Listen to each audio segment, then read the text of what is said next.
Bonjour à tous. La grande famille, c'est quoi? C'est une conversation où j'invite des personnes au grand cœur.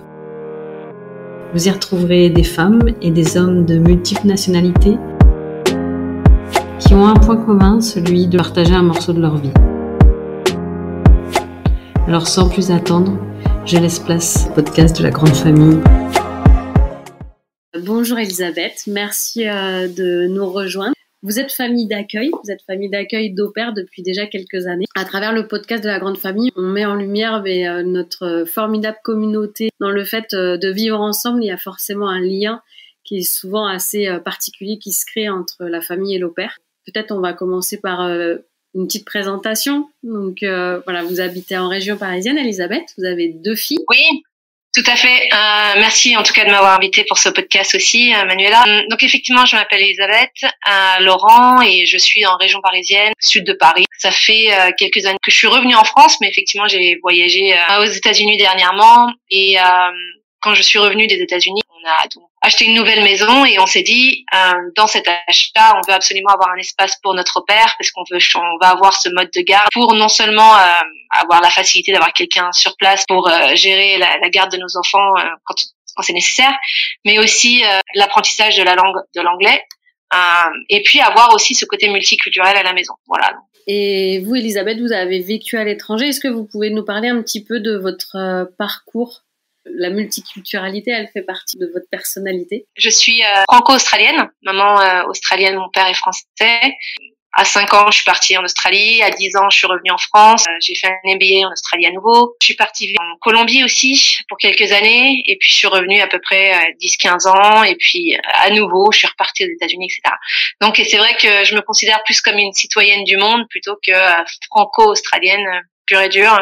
Et puis, mon mari, il est franco-marocain. Okay. Voilà, donc on parle quelle langue chez vous, Elisabeth? Je dirais que c'est un mélange de français, anglais et parfois de l'espagnol. Il y a souvent des mots espagnols qui ressortent, donc les filles aussi apprennent de l'espagnol. Et puis j'ai eu quelques au pairs qui parlent espagnol aussi, j'en ai une en ce moment. Ok.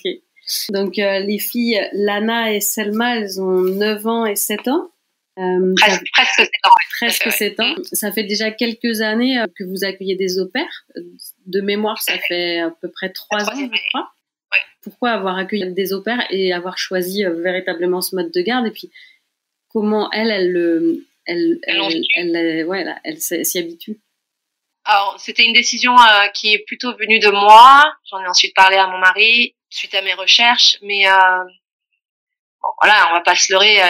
La garde d'enfants de façon générale, c'est cher. Les cours d'anglais, c'est cher. Enfin voilà, tout ça, ça a un coût. Et c'est vrai que quand on regarde, si on a la chance d'avoir de l'espace pour accueillir une fille au pair, financièrement, je trouve évidemment que ça vaut clairement le coup parce qu'on a une super garde d'enfants, une personne avec de la culture, enfin voilà, des choses intéressantes à apporter au foyer, plus de l'anglais, enfin en gros tout ça combiné, ça a pas de prix. Donc pour moi c'était évident. J'ai jamais eu cette appréhension. Il y a beaucoup de gens qui me disent avoir quelqu'un qu'on connaît pas, qui débarque chez nous pendant 1 an, comment tu fais pour vivre avec un étranger chez toi, etc. Honnêtement, peut-être que c'est le fait que j'ai beaucoup voyagé. Pour moi, la valeur ajoutée à apporter est bien plus forte, plus importante que la partie de notre vie privée qui est entre guillemets abandonnée. Mais enfin voilà, c'est qu'une question de règles, de mise en place d'une vie avec cette personne qu'il faut mettre en place au départ. Mais peut-être qu'on y reviendra, mais la routine, etc., se met rapidement en place et c'est facile parfois je parle en anglais, hein, c'est pour ça que j'ai du mal à parler. J'ai envie de dire des boundaries. Oui, mais c'est bien, complètement libre. Des limites. Depuis tout à l'heure, je cherche mes mots, mais c'est très difficile parce que dans mon travail, je suis peut-être à 80% en anglais. Donc, parler français, c'est limite plus difficile. On peut le faire. Non, mais donc voilà. Donc, le choix pour moi, c'était simple. Surtout en plus, quand j'ai vu après la partie financière, c'était encore plus évident. Et puis, les filles, elles ont tout de suite été excitées de se dire, pour elles l'ont vécu plus comme, tiens, au départ en tout cas, il y a une grande sœur qui vient de, enfin voilà, on va accueillir quelqu'un d'autre qui va être chez nous et qui nous va apprendre plein de choses avec laquelle on va pouvoir faire plein de nouvelles activités, faire du craft, donc des activités artistiques, enfin voilà, c'était plus fun en fait pour elles. Hein. Et puis elles ont toujours pris l'apprentissage d'une nouvelle langue, etc. comme un jeu. J'aime bien le côté fun en fait. C'est vrai que je pense que c'est un des ingrédients qui fait aussi que ça fonctionne bien. Et ce que j'aime en fait, moi, c'est à travers chaque famille me rendre compte que voilà, il y a toujours une recette qui est différente. Parce que le vivre ensemble, on le sait, c'est pas quelque chose de naturel, de spontané, d'inné. Est-ce que parfois ça s'est mal passé? Ouais, il y a eu quelques hauts, enfin il y a eu quelques bas, principalement des hauts. C'était pas tout le temps sur la personne, c'était aussi le contexte Covid, des choses comme ça qui ont fait que je pense que c'était pas tout le temps optimal pour une personne qui vient d'étranger, qui se retrouve un peu confinée pendant des mois, etc. Je pense pas que ça a aidé en fait. Mais de façon générale, en tout cas, non, c'est beaucoup plus positif que négatif. Est-ce qu'il y a des spécificités par rapport à ce que vous demandez et au rôle qu'a l'au-pair finalement au sein de la famille, puisque ça fait déjà 3 expériences différentes que vous avez. Est-ce que vous voyez une évolution en fonction de l'âge? Oui, tout à fait. Alors au tout départ, mon souhait c'était d'avoir un maximum d'anglais à la maison. Vu que les filles étaient petites et que je demande quand même à l'au-pair de participer à la partie devoir le soir. Disons que le niveau de français n'était pas, j'avais pas besoin de quelqu'un j'avais débuté en français suffisait en fait. Ma fille maintenant est en CM1, la plus grande, elle passe en CM2 l'année prochaine. Enfin cette année, je vois déjà qu'il y a besoin quand même d'un minimum de français pour par exemple gérer les dictées, les leçons de français notamment, plus les français qu'autre chose. Hein. Tout ce qui est maths et compagnie, c'est un peu universel, mais vraiment les règles de grammaire, les conjugaisons, etc. Si je suis pas derrière pour bien vérifier à la compréhension ou des choses comme ça, là il y a des manques. Donc tout ça pour dire que plus les filles vont prendre de l'âge, plus il va falloir avoir un niveau de français suffisant pour gérer les devoirs. Je pense que c'est le petit hic cette année, c'est ça. Je comprends. Et à la fois avec cette volonté quand même qu'il y ait une langue étrangère qui soit parlée à la maison. Donc c'est vrai que il faut à la fois que la personne elle parle l'anglais et qu'elle parle sa langue couramment et qu'elle connaisse bien le français. Mais ça n'a pas besoin d'être un super français, hein, en tout cas pour l'instant. Hein. Mais c'est vrai que c'est trouver l'au-pair qui soit fun, qui soit ouverte et qui comprenne bien l'anglais, qui parle bien l'anglais, qui parle bien le français, enfin un minimum de français. Et voilà, tout ça, c'est une recette. Effectivement, c'est difficile de trouver la personne parfaite. Hein. Pour que l'intégration et la vie du quotidien se passent bien, est-ce que vous avez quelques conseils? J'ai l'impression que ça se passe bien et que voilà, vous avez quand même eu 3 expériences plutôt concluantes. Oui, alors c'est sûr que on apprend. Hein. La première année, on apprend de ses erreurs. Il y a en fait la communication, clairement, c'est fondamental, que ce soit au tout début et ou même pendant les entretiens de départ lors de la sélection. La sélection, c'est primordial. Il faut vraiment savoir quel type de profil correspond à votre foyer. Qu'est-ce que vous recherchez? Quels sont les must-have et les nice-to-have entre guillemets. Parce que les must-have, ça va être difficile de changer. Les nice-to-have, on peut s'accommoder. Je sais pas, ça peut être. Est-ce que par exemple, vous voulez absolument qu'il y ait des repas qui soient faits d'une certaine manière? Dans ce cas-là, il faut absolument quelqu'un qui sache bien cuisiner. Est-ce que finalement, c'est plus la notion de la garde des enfants et la personne garde son calme à tout moment, mais qu'elle ait quand même un tempérament suffisant? Est-ce que je cherche quelqu'un de discret dans laquelle je vais pouvoir continuer ma vie et puis elle est juste à côté? Ou est-ce que je veux quelqu'un qui soit vraiment actif tout le temps dans notre vie? Enfin, il faut vraiment se poser toutes ces questions lorsqu'on fait son choix. Donc ça, c'est une première chose. Ensuite, disons que j'ai perfectionné mon onboarding de mes au-pairs. J'aime bien non seulement dans la partie entretien les intégrer set expectations right. Donc c'est qu'elles connaissent vos attentes et que ces attentes soient exprimées. C'est ça. Que les attentes soient justes, que ce soit à son niveau et les nôtres. Qu'elle entende de la voix et de la bouche de l'ancienne au pair, comment ça se passe, quelles sont les règles à ne jamais enfreindre parce que c'est comme ça chez Elisabeth, comment sont les filles, donc essayer d'avoir ce feedback, etc. Avant que la personne rentre, il y a effectivement ce contact avec mon au pair déjà au préalable. Forcément, si c'est votre premier au pair, vous pourrez pas le faire, hein, mais au fur et à mesure, vous pourrez. Et puis ensuite, quand ce que j'ai fait aussi cette année pour la première fois, c'est que j'ai fait un onboarding où j'ai gardé mon au pair de l'année dernière et la nouvelle ensemble pendant une semaine. Comme ça, j'avais même pas besoin de faire une partie du training. Elle a suivi en fait l'au pair qui partait pendant une semaine et elle a vraiment compris les fondamentaux, comment se déroule une journée, sans avoir la pression de le faire toute seule tout de suite et de prendre ça en main. Donc ça, j'ai trouvé ça plutôt bien. Non seulement elles ont pu partager plein d'expériences, mais c'est pas que autour de la famille, hein. C'est quelles sont les meilleures façons d'aller à Paris, enfin des tips sur la voiture, c'est quel est le meilleur magasin, construire son network à Paris, etc. Quelles sont les best practices pour la maison chez Lise et comment se débrouiller à Paris, etc., etc. Voyager en France, des tips entre au pair, mais les avoir directement quand on arrive, quoi. Et puis ensuite, elles se sont aussi donné des WhatsApp, elles communiquent, etc.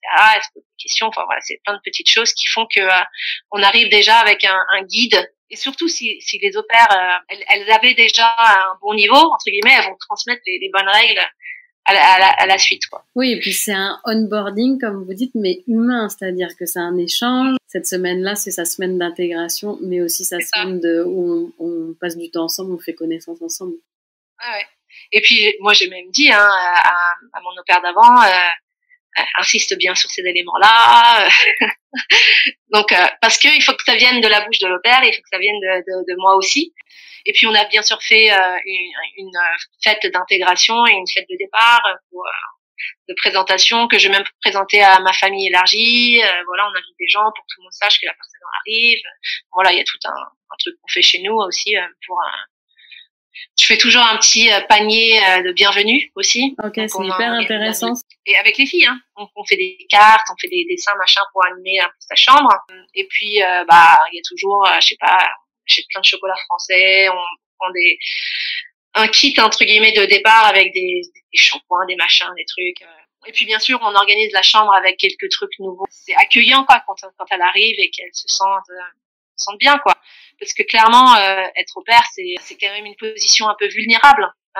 Faut se le dire, hein, c'est des jeunes avec très peu d'expérience qui débarquent dans un pays où elles connaissent personne et on devient leur maman, alors pas leur maman, mais leur grande sœur. Je sais pas comment. En tout cas, on est quand même un peu responsable de cette personne qui va passer un an avec nous. Donc son bien-être va impacter son travail, toute l'expérience. Donc c'est donnant. Je pense qu'il faut absolument prendre soin de cette personne quand elle est chez nous. Ouais, même quand c'est un peu difficile, il faut discuter. Je sais qu'il y a eu des moments où les filles et ça m'énerve hein, parce qu'elles vont mal réagir, peut-être être irrespectueuses à des moments parce que c'est des enfants, voilà. Toujours prendre la défense entre guillemets de l'au pair et puis lui donner des armes, des techniques pour qu'elle se débrouille mieux avec les filles.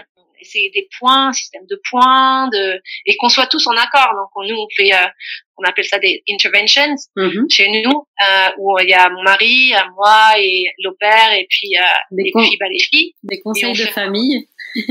On fait un bilan, si vraiment c'est nécessaire, hein. Pas tout le temps bien sûr.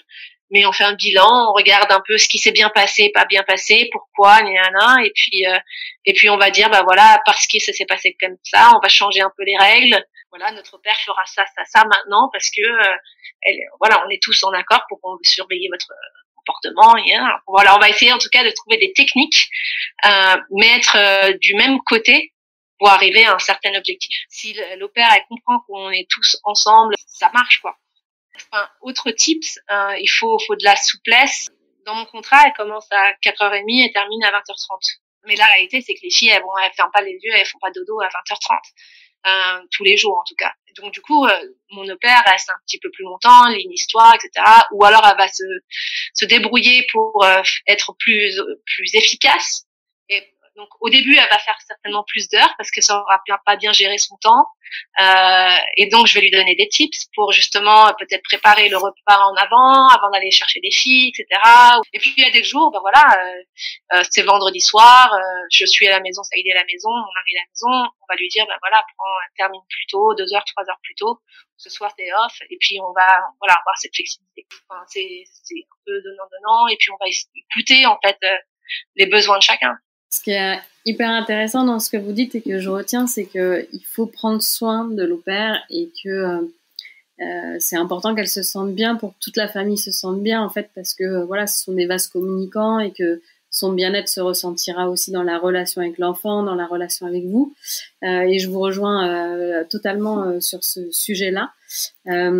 Et puis qu'il faut prendre sa défense aussi et que ces missions, elles doivent être partagées avec l'ensemble de la famille, dans des conseils de famille, pour que tout le monde ait le même niveau d'information finalement et qu'il y ait la même cohésion qui se crée avec elle, et pour que les enfants aussi ils trouvent leur repère et du sens dans la relation qu'ils construisent avec elle. Et ça, je trouve ça hyper intéressant, ce retour-là. Parce que c'est concret et je pense véritablement que ça fait partie des recettes qui font que voilà, ça peut tenir dans le temps et ça peut bien se passer dans la durée, ce qui parfois n'est pas toujours le cas. Donc super intéressant. Elisabeth, vous managez dans votre vie professionnelle? J'ai fait du management direct et je fais du management indirect. Okay. Non, parce qu'on sent quand même que voilà, il y a cette expérience-là aussi, je pense, dans ce que vous mettez en place. Moi, je travaille dans les RH aussi, donc. Ok, et c'est ce que j'allais vous demander. Est-ce que vous pouvez nous parler un peu de votre parcours professionnel? Ouais, là aujourd'hui, je suis pre-sales, ça veut dire c'est une sorte d'avant-vente. Et depuis pratiquement 15 ans maintenant, je suis dans talent acquisition, en gros dans les solutions RH. Mon entreprise propose des solutions pour les DRH, les entreprises, pour attirer des talents et les convertir en recrutement et les garder, etc. Donc il y a toute cette notion-là. Donc moi, au quotidien, je travaille avec des équipes de commerciaux, du marketing, du produit, etc. pour mettre en avant ces solutions auprès des clients toute taille au niveau mondial. Donc je travaille de la maison. Okay. Je suis beaucoup dans le management de projet, donc de nature. Je pense que j'ai toujours été un peu du genre à faire des to-do list et organiser plan A, plan B, penser de tel et tel événement, etc. Donc là, par exemple, quand il y a mon au-pair, je lui propose un board où elle peut noter en amont tous les repas qu'elle va faire. Comme ça, on s'organise sur les courses. Donc, toutes les semaines, je sais exactement qu'est-ce qu'il faut faire en refill. Enfin, il y a aussi toute une organisation sur les produits ménagers. Il y a toute une orga qui fait que ça roule, quoi. J'ai aussi une femme de ménage qui vient aussi et qui s'occupe de la chambre de l'au-pair. Je trouve ça un petit plus que je lui offre. Et on lui offre aussi, comme on habite un peu plus loin de Paris, on n'est pas donc, on est sur un RER, mais ça prend à peu près 1 heure porte à porte pour aller au centre de Paris. On met à disposition aussi d'une voiture pour la fille au père. C'est une façon d'attirer, hein. C'est comme dans les RH, on a une meilleure paye, où on a des bonus, etc. Donc c'est une façon d'attirer. Et puis c'est un confort, c'est quelque chose qui fera en sorte que sa vie de tous les jours, elle sera meilleure et que elle pourra emmener mes filles dans des parcs, des machins, et choses comme ça, indépendamment. Donc je pense que c'est des petites choses comme ça qu'il faut penser pour se dire, non seulement je vais attirer un bon profil, mais je vais aussi faire en sorte que cette personne se sente bien et qu'elle donne le meilleur de soi. Donc je pense que ça, c'est ce genre de réflexion que j'ai eu parce que mon travail, c'est une déformation professionnelle. Et puis l'onboarding, je pense que c'est aussi une déformation professionnelle. C'est peut-être ces petits éléments-là qui ont fait que ça a fonctionné. Après, mon conjoint aussi est très dans le projet, dans les data. Donc, je sais pas, on a peut-être tendance à mesurer des choses. Voir si ça fonctionne, itérer sur une façon de faire. Donc on est tout le temps en train de faire ce genre de choses-là. Ok. Et donc l'au-pair, elle a souvent le permis de conduire. Est-ce que vous pouvez nous parler de cette expérience, parce que avoir une au-pair qui conduit en France, c'est aussi un critère et une particularité souvent qu'on peut vivre en tant que famille au-pair. elles viennent en France, elles connaissent pas le code de la route français et elles connaissent pas voilà la régulation française. Donc est-ce que vous pouvez nous partager un peu un retour d'expérience sur ce sujet-là, Elisabeth? Toujours très bien passé au niveau de donc depuis le début, hein, on met à disposition une voiture. Et puis on a eu un seul incident, c'était l'année dernière. Donc, alors déjà, juste pour revenir en arrière, un step back, on fait toujours un petit stage entre guillemets d'apprentissage. Évidemment, on va pas juste donner la voiture comme ça, donc on va donner des informations, on va faire un tour, on va prendre l'autoroute, voilà, on va aller dans les endroits les plus communs. Donc ça, mais généralement, honnêtement, hein, ça va assez vite. Et puis, je pense que après, il faut que l'opère parte toute seule en voiture et qu'elle teste son truc toute seule. Donc il y a le côté où j'accompagne et après il va falloir que je lâche là et que je fasse confiance. Donc je lui donne un petit itinéraire facile, mais voilà, je lui donne des choses. Et puis aujourd'hui avec la navigation, c'est déjà c'est difficile de se perdre. Hein. Il y a tout ce qui est GPS et compagnie, donc ça, je pense que ça aide beaucoup. J'ai eu quand même une opère qui avait beaucoup de contraventions. On recevait pas mal de points, mais bon, bah voilà, c'était le jeu, donc elle devait payer ses points perdus. Voilà. Et sinon, voilà, j'ai eu une autre qui a eu un accident, mais c'était pas dû à elle. Voilà, elle s'est arrêtée, elle nous a appelé, elle était en pleurs, etc. Nous, on a fait dépanner, on lui a même pas fait payer quoi que ce soit pour les dégâts, hein, parce que, ça arrive, hein, c'est tout, on est assuré, ça fait partie du jeu. C'était un petit renfoncement dans un mur parce que quelqu'un lui a foncé dedans, mais en gros il n'y a pas eu de gros accidents humains ni matériels, c'était juste plus peur que de mal. Je pense que la voiture c'est vraiment un plus. Jamais une opère a pris la voiture et est partie dans le sud de la France, se sont jamais permises, même de me demander. Donc en fait elle l'utilise vraiment plus pour soit aller en région parisienne, soit aller directement à des gares. Donc ça va permettre ou aller aux centres commerciaux ou autres, voilà, se déplacer dans la région parisienne. Mais c'est vrai qu'elle l'utilise pas pour aller en région, voilà, faire des kilomètres et des kilomètres. Et elle conduit les filles? Bien sûr, oui. Okay. Elle conduit des filles, chez le docteur. Là, de plus en plus, les filles font maintenant du basketball. Voilà, si on veut que ces enfants fassent toutes ces activités, il faut aussi permettre et qu'on veut pas faire le taxi nous-mêmes, il faut que quelqu'un d'autre fasse le taxi. C'est ça. Il faut faire confiance pour ça. Il faut faire confiance. De manière, il n'y a pas d'autre moyen. Tout est basé sur la confiance. Et ce que j'aime bien, du coup, c'est, moi, je leur dis tout de suite, s'il y a un problème avec la voiture, je préfère le savoir plutôt que de mettre tout le monde en danger. Et plus on le sait vite, moins il y aura de problèmes sur le long terme. Ça va pas se dégrader. Que ce soit sur la voiture ou autre dans la maison, hein, s'il y a un truc, quelque chose qui s'est dégradé, quelque chose qui est tombé par terre, cassé, etc. Voilà, ça fait partie du jeu. Comment vous arrivez à gérer le fait que les enfants viennent pas vous solliciter vous personnellement alors que vous êtes présente dans la maison et que c'est l'opère qui s'en occupe sur ce créneau horaire-là? Il y a eu des moments, hein, il y a eu des moments où elle venait, je sais pas, en pleurs et que l'opère a pas réussi à la calmer, etc. Et bon, ça va aujourd'hui, hein, les gens acceptent en Zoom, je suis en Zoom, et puis d'un seul coup, il y a une ou deux filles qui débarquent, ou les chiens, hein, tout le monde débarque. Mais non, de façon générale, sinon, voilà, c'est les règles. Si les filles ne comprennent pas les règles, on fait une intervention et c'est réglé. Donc, c'est une question de communication, mais effectivement, je dis bien à mes opères que pendant ce temps-là, je travaille, et puis de toute manière, elles m'entendent, hein, je suis en conférence, etc. Donc, il y a eu des fois où ça a dérapé, mais la plupart du temps, ça fonctionne.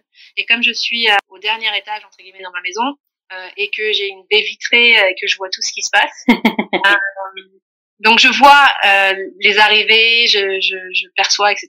Tout le monde peut me dire coucou de loin et puis continuer sa vie. Généralement, elles viennent, elles me disent bonjour, etc. Elles repartent, elles font leur devoir, elles vont prendre leur thé, etc. Généralement, ça se passe bien. Ok. Les miennes, elles sont assez grandes. Peut-être que pour des plus petits, c'est peut-être un peu plus difficile de savoir que leur maman est là et que... Parfois, pour l'opère, c'est pas facile non plus de trouver sa place quand les parents sont là. Elle s'affirme plus facilement quand elle est seule avec les enfants qu'en présence des parents. Et je pense que c'est important pour qu'elle arrive à trouver son autorité aussi. Je suis assez impressionnée, moi, des 3 opères que j'ai eues, comment elles arrivent à rester calmes. Il n'y en a pas une qui a dû lever le ton. Et pourtant, bon, peut-être qu'elles auraient dû à un moment donné, mais en même temps, parfois, je me suis dit, est-ce que vraiment c'était à elles de le faire? Je pense que finalement, avoir une au pair qui ne lève pas forcément le ton, mais voilà, qui donne les règles et qui les suit, et puis ensuite qui fait appel aux parents pour peut-être intervenir de façon plus forte. Enfin, il faut trouver la balance, mais ça me convient aussi que de pas avoir quelqu'un qui crie, qui réagit de façon un peu trop forte avec les enfants. Finalement, c'est peut-être mieux justement de garder le calme tout le temps, comme elles le font. Je suis impressionnée, mais peut-être que c'est plus facile quand c'est pas les siens. Mais ouais. Mais je sais pas comment se gèrent les autres pères, mais en tout cas les miennes pour l'instant, elles ont vraiment réussi à garder leur calme à la maison. Super, c'est chouette. Vous gardez contact avec les précédentes au pair que vous avez accueillies? Oui. Ouais.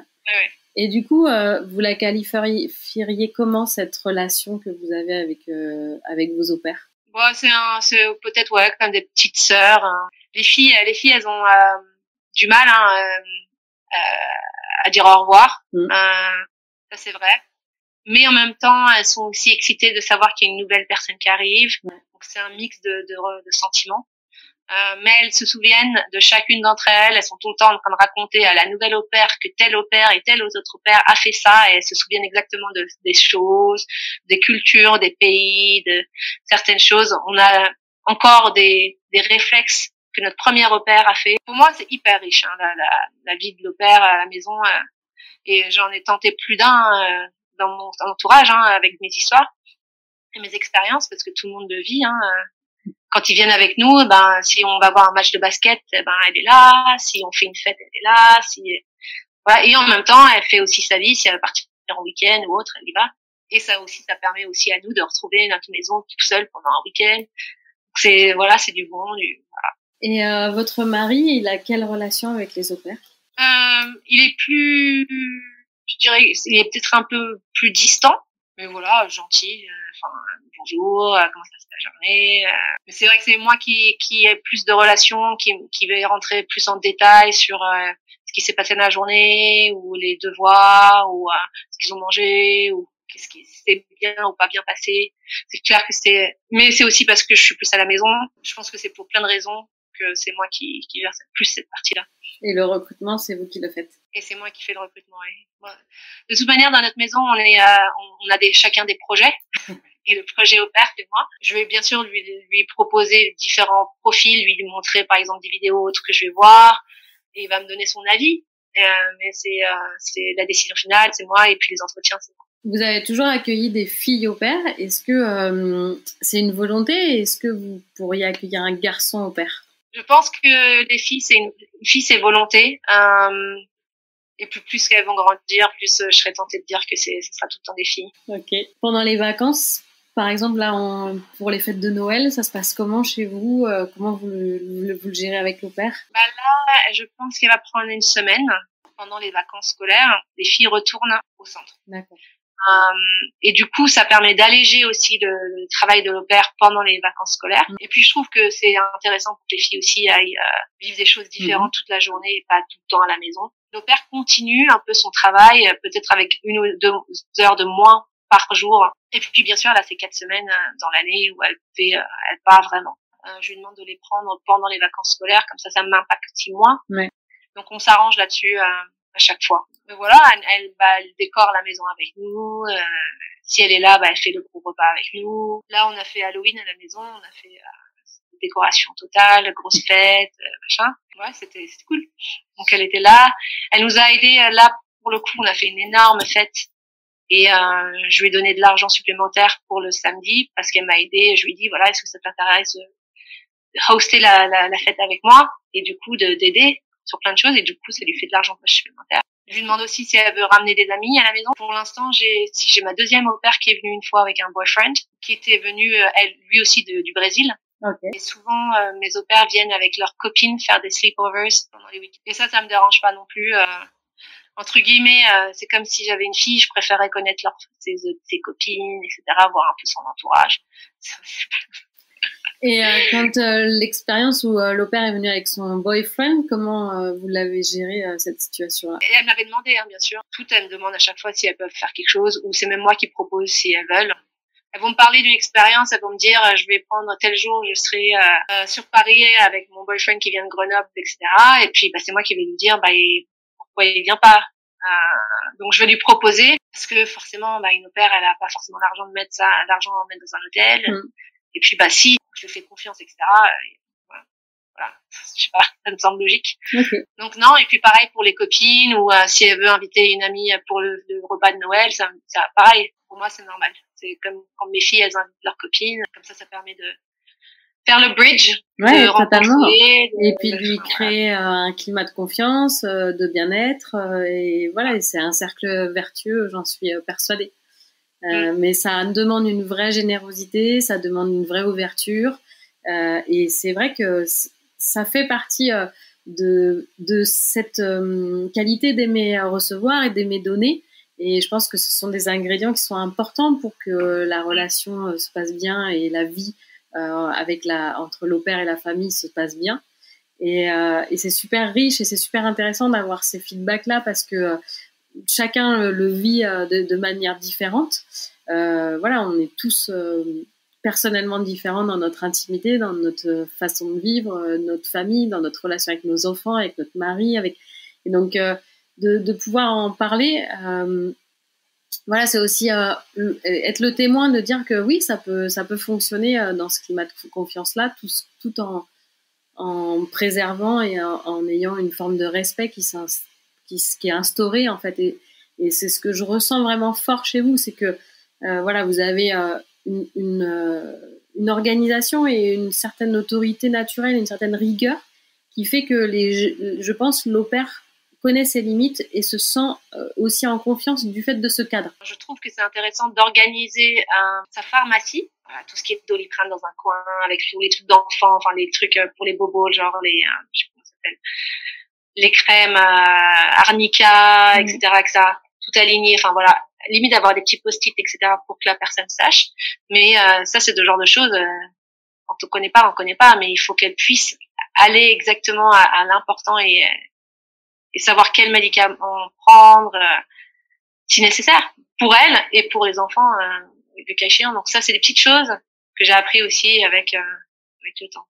Ouais, super intéressant. Donc les 3 au-pairs que vous avez accueillis, elles sont de nationalités différentes. De mémoire, il y a Laura qui était canadienne, Marina colombienne et Virginia brésilienne. Et Virginia qui est mexicaine. C'est ça. Oui, alors Laura est canadienne mais d'origine colombienne. Ok, c'est ça. Mais c'est vrai qu'elles ont toutes des liens avec l'Amérique latine. Ouais, c'est marrant. J'ai pas fait exprès. Hein. Il n'est pas nécessaire d'avoir un anglais parfait pour parfaire son anglais. Et le fait que les filles apprennent et découvrent tous ces accents, la façon de danser, les musiques, la nourriture. On a mangé des trucs bien différents avec chacune, etc. Donc ça a plus de richesse que d'avoir toujours une américaine ou une anglaise chez soi. C'est tellement important, moi j'en suis convaincue, mais il y a beaucoup d'idées reçues en fait sur cet accent anglais, ce parfait anglais, et en fait l'anglais il est parlé par tellement de nationalités, de façon avec des accents tellement différents. C'est ça. Il suffit d'aller en Angleterre ou en Amérique ou même en Australie, hein. C'est tellement un melting pot avec des accents dans tous les sens et les gens cohabitent comme ça. Ouais, super intéressant. Et par rapport à ces nationalités, donc avec une culture quand même toute latino, est-ce que selon votre expérience, il y a des traits de particularité de par leur culture, dans leur façon d'être, dans ce qu'elles transmettent aux enfants, Je sais pas, pas forcément. Les personnes en tout cas que j'ai eues chez moi, c'était des personnes qui voulaient vivre l'expérience au pair, c'est-à-dire vivre dans une famille, se sentir bien avec la famille, et elles aimaient bien aussi la nature, ce qui est un truc que j'apporte chez moi. Il y a cette liberté avec la voiture, beaucoup de nature autour, voilà, un peu cette liberté de et même moins citadines. C'est pas des fêtards, donc ça, voilà, c'est pas des personnes qui vont avoir énormément d'amis, c'est plus des filles discrètes. Contrairement à ce qu'on pourrait imaginer de la latino, mais finalement c'était plus des filles discrètes, plus nature, indépendance, autonomie, ça c'est un truc hyper important sur une au pair, c'est l'autonomie, l'apprentissage rapide des choses aussi. Voilà, donc ça revient aux mêmes informations de départ, c'est quel est le profil que vous voulez recruter, votre maison, est-ce qu'elle correspond à quel type de profil, que ce soit la maison, le lieu, vous, les enfants, etc. Si vous avez des animaux, quel type de nourriture vous mangez, est-ce que vous fumez, enfin, toutes ces choses-là qui font à prendre en compte par rapport au choix de la personne. Ok. Moi, j'ai toujours une peur, c'est que j'ai 2 chiens. Je me dis, est-ce que ça va passer avec les chiens, quoi. Donc ça, c'est aussi un truc qu'il faut que je valide. Des choses comme ça. Super. C'était super intéressant. Est-ce que y a un dernier conseil ou un dernier message que vous avez envie de nous transmettre? Pour terminer, moi, pour conclure, je le conseille à tout le monde. Enfin, à partir du moment où vous avez suffisamment d'espace chez vous, je pense quand même qu'il faut de l'espace. Pas qu'une seule chambre, il faut aussi. J'ai la chance d'avoir une très grande maison et d'avoir un grand jardin, etc. Et donc du coup, même si tout le monde se dispute dans la maison, on a tous une pièce pour aller se. Donc ça, c'est hyper important d'avoir quand même de l'espace chez soi, parce que l'air de rien, on est quand même chez soi, et s'il y a une personne, même de sa propre famille, avec qui on s'entend pas à un moment donné, il faut pouvoir s'isoler. Mais par contre, il y a tellement de points positifs à être avec des au-pairs, et que en tout cas de mon point de vue, je vais continuer encore, je sais pas combien d'années, mais c'est évident que c'est la meilleure solution. Et pourtant, je me suis remis en question après, parce que forcément c'est mon style. Après chaque année, est-ce que je continue pas. J'ai regardé les autres options du marché, etc. Et il n'y a pas photo. Sur mes comparaisons, là, le plus de l'au-pair était bien plus importante. Et pourquoi c'est la meilleure solution, Elisabeth? Le financier, 100%. Évidemment, non seulement pour la garde, mais aussi pour la notion des langues et de la culture. Enfin, tout ce on gagne par rapport au financier, il n'y a pas photo. Ensuite, c'est des expériences pour soi et pour les enfants qui sont uniques. C'est-à-dire que ces années-là, elles vont être imprégnées toute leur vie aux enfants. C'est des choses qui vont faire, qui vont devenir ce qu'ils vont devenir. Enfin, c'est-à-dire qu'ils vont apprendre des choses du monde entier, des cultures, les langues, les façons de faire. C'est aussi de s'adapter à des accents, à des comportements différents. C'est un apprentissage de société, c'est chez soi, quoi. Et sans avoir à voyager, on commence déjà entre guillemets les voyages quand on a 20 ans et qu'on part à l'étranger vivre sa propre expérience. On est déjà en train de le faire quand on fait de l'au-pair, parce qu'on est déjà immergé un petit peu dans ce truc. On va avoir cette ouverture d'esprit de nos enfants sur les couleurs, les religions, tout ça, quoi. Ce qui fait qu'on devient des citoyens du monde, et ça, je pense. Et puis ça je vois, mes filles, elles sont du coup beaucoup plus ouvertes à l'école. Elles vont se faire des copines qui d'ailleurs viennent de l'étranger. Donc il y a des Ukrainiennes qui sont arrivées dans notre ville. Okay. Elles se sont tout de suite greffées avec elles, à essayer de leur parler en anglais, s'adapter. Enfin voilà, en s'imaginant qu'elles parlent anglais, mais elles parlaient pas anglais, les filles, mais en imaginant que qu'il fallait les aider, qu'on était différentes, et on va aider les gens différents. Enfin, voilà, j'ai trouvé ça intéressant, ce lit d'amitié des avec soft les personnes skills extrêmement fortes. Ouais, tout à fait. La raison pour laquelle c'est hyper. Et puis bien sûr la flexibilité. On est en retard, ou on veut avoir un petit week-end ou quoi. Elle habite chez nous. Il suffit de lui demander. Ok, on se met d'accord, et ça aussi, ça n'a pas de prix. Quand on a des enfants en bas âge, franchement, avoir son temps pour soi à des moments, c'est hyper important pour son bien-être personnel. Donc la vie, elle serait boring sinon. Enfin, je sais pas. Ouais. Je ne peux que plébisciter à 200%. En tout cas, c'était toujours beaucoup d'émotions pour moi d'avoir ces retours-là, parce que c'est ma mission de vie, j'ai envie de dire, que de permettre de vivre ces expériences-là, et donc de l'entendre, que vous le vivez avec autant de plaisir. Voilà, vous avez ensoleillé toute ma journée, Elisabeth.